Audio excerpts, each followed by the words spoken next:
Olá, bom dia.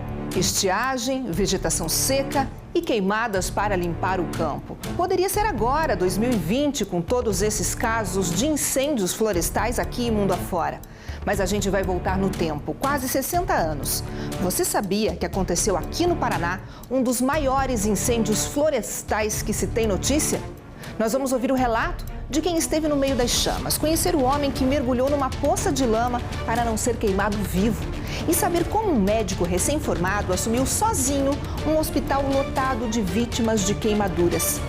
Quem conta essa história é a nossa equipe da RPC Londrina.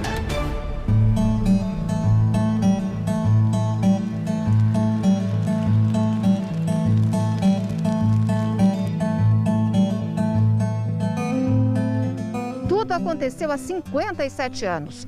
O Paraná, que passava por um longo período de estiagem, enfrentou 3 dias de geada forte. O campo ficou ainda mais seco. Foi o estopim para o surgimento de vários focos de incêndio por áreas rurais. Juntos, eles se transformaram num dos maiores incêndios florestais que se tem notícia. O desafio do Meu Paraná de hoje é resgatar parte desta história pouco conhecida que deixou para trás cerca de 100 pessoas mortas e um rombo na economia do estado que levou anos para se recuperar.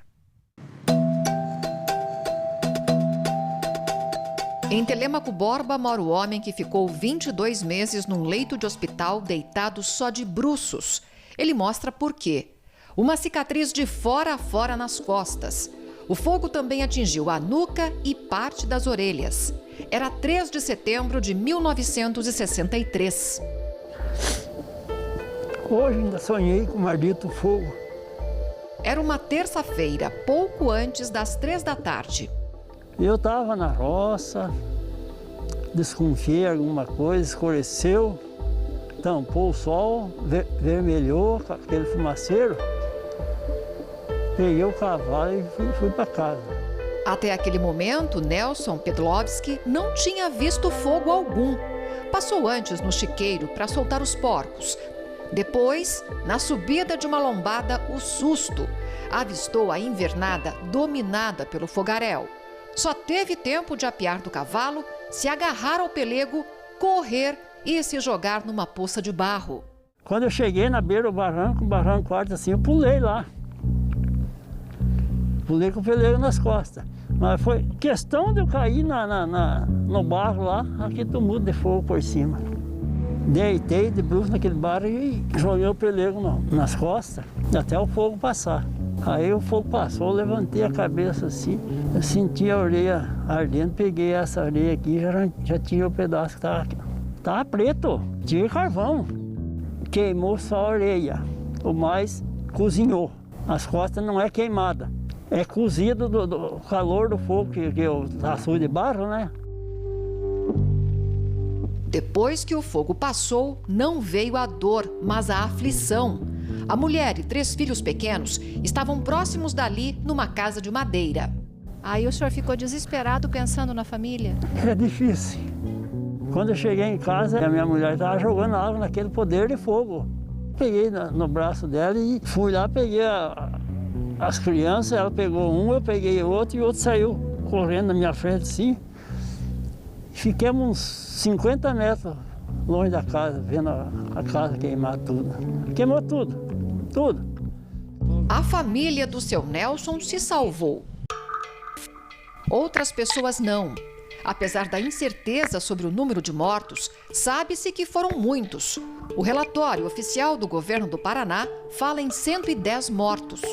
Eu peguei desde cerca de 89 vítimas até 252 que está no jornal, né? No jornal de grande circulação na época. E então esses números acabam não batendo. José Luiz, que pesquisou mais de 1000 documentos para escrever um livro sobre o incêndio, explica que os números não batem por conta do próprio fogo, que comprometeu a escassa infraestrutura da época. Parte da infraestrutura estava queimada, né? Telégrafo, a gente tem que entender que era telégrafo, telefone por postes. Muitos desses postes também estavam destruídos. Então, com a infraestrutura ruim, a informação vinha meio que de boca a boca. E aí os brigadistas tinham contato com a população, pegavam essa informação, aí muitas vezes eles tinham que filtrar essa informação de novo e checar se ela já não tinha sido comunicada. Ele também conseguiu encontrar um diário feito por um representante de uma revendedora de veículos agrícolas que rodava o estado. Cheguei a Ponta Grossa às 24 horas, sem um mínimo incidente. José Luiz entrevistou em 2019 Márcia Filipac, a filha do dono deste diário. Ela mora em Jaboticabal, interior de São Paulo, e autorizou que o Meu Paraná usasse um trechinho da entrevista. Ele tinha um jipinho, daqueles de capota de lona, e eu sempre, ele me levava junto. E foi numa dessas que uma estrada de terra estreita, de um lado fogo, do outro fogo, e nós no meio do jipe, meu pai quieto. Ela conta que seguiram assim uns 5 quilômetros, conseguiram escapar do perigo. Para entender melhor a tragédia provocada pelo fogo, é preciso voltar um pouco mais no tempo. A partir de 1952, as chuvas passaram a ser cada vez mais escassas, com longos períodos de estiagem no Paraná. E em agosto de 63, um estado seco ainda enfrentou 3 dias de geada forte. Para completar o cenário da alta combustão que estava por vir, a prática das queimadas para limpeza de áreas agrícolas e de pastagens, comum à época e infelizmente ainda hoje, foi o estopim para o surgimento de vários incêndios. Até setembro daquele ano, eles se alastraram do Norte Pioneiro aos Campos Gerais, atingindo 128 dos 166 municípios que o Paraná tinha à época, segundo José Luiz. Muito do que nós temos hoje nas áreas rurais não tínhamos naqueles tempos. Eram cafezais a perder de vista, matas fechadas, que foram substituídos pela soja, pelo trigo, pelo milho, caso desse recém-colhido.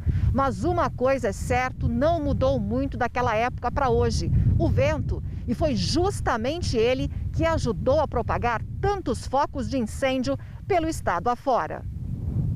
Um seminário à época de prevenção e combate a incêndios florestais da Secretaria de Segurança Pública diz que ventos fortes tornavam as matas um verdadeiro inferno, chegando a destruir áreas com mais de 2.000 quilômetros quadrados em menos de 3 horas, o que chegou a dar ao fogo velocidades inacreditáveis. 10% do território paranaense, ou 2 milhões de hectares, foram devastados pelo fogo. Nós estamos falando de uma área aproximada de 21.000 quilômetros quadrados, né? Os relatórios falam até que é uma área quase parecida naquele período com o estado de Sergipe. Então a gente pensa como se fosse um estado inteiro consumido pelo fogo. A professora Letícia Paixão Furlaneto estudou os efeitos econômicos do grande incêndio, que além das mortes e de cerca de 5.000 pessoas desabrigadas, ainda dizimou muitos cafezais. Em 1962, o Paraná havia colhido 18 milhões de sacas de café. No ano do incêndio, caiu pela metade. E em 64, com tantos cafezais destruídos pelo fogo e pela geada, a produção não alcançou 4 milhões de sacas.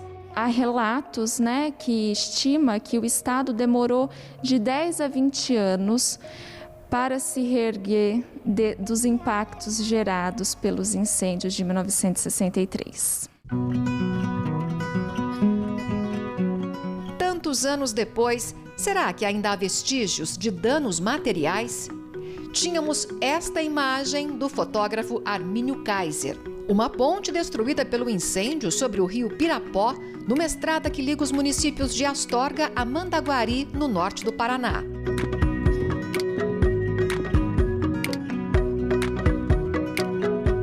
Olhando a parte de cima desta ponte, não dá nem para suspeitar. Mas é só mudar a direção do olhar para encontrar os 2 pilares, tal qual o registro fotográfico. A ponte de madeira de aproximadamente 50 metros foi consumida pelo incêndio. Uma outra de concreto foi construída no mesmo local. E da antiga estrutura sobraram apenas 2 pilares de sustentação que não puderam nem ser reaproveitados.